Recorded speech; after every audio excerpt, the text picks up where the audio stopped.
ఇక్కడ 21కే త్యాగం చేశాం. ఎందుకు అంటే రాష్ట్ర ప్రజల ఉద్దేశంతో మనకు అంత బలమైన కేడర్ లేకపోవడం వల్ల, బలమైనటువంటి నాయకులు లేకపోవడం వల్ల మనం త్యాగం చేశాం. కానీ 1/3 వంతు పదవులు 33% పదవులు మనం తీసుకోబోతున్నాం. చంద్రబాబు గారి సమక్షంలో చెప్తున్నాను. బాబు గారి పక్కన కూర్చొని మాట్లాడినాడు ఎవడు? పవన్ కళ్యాణ్ కదా. చంద్రబాబు గారు ఏమన్నా చెప్పారా? నేను ఆ రోజునే చెప్పా, బాబు గారు కనీసం నోరు మెదపలేదు అక్కడ. ఆ రోజు నువ్వు మా ఇద్దరి మధ్యన చిచ్చు పెట్టడానికి ప్రయత్నిస్తున్నావురా, అది ఏందో పాప డబ్బులు ఎవడిస్తాడో నాకు అర్థం కదా. జగన్ గాడు ఎవడు, పవన్ గాడు ఎవడు అని చెప్పి అన్నాను నేను. అట్లా గాడు అని కూడా అన్నాను నేను. వీళ్ళు సాయి గాడు అనే పదానికి చెప్తున్నాను.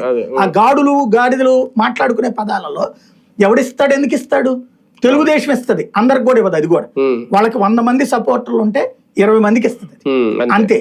వైసీపీ ఇవ్వదు, జనసేన ఇవ్వదు, బీజేపీ ఇవ్వదు.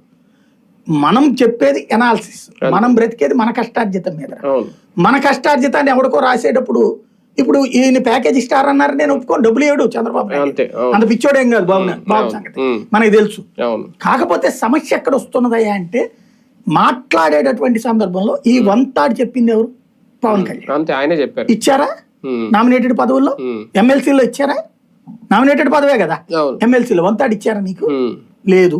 రేపు వస్తాయిగా చూద్దాం. రేపు స్థానిక ఎన్నికల్లో చూడాలి. నెక్స్ట్ ఎమ్మెల్సీలు వస్తాయి చూద్దాం. ఎంపీ ఇచ్చారా నీకు? ఇవ్వకపోగా దాంట్లో నాగబాబుకి ఏమని రాసి ఇచ్చారు?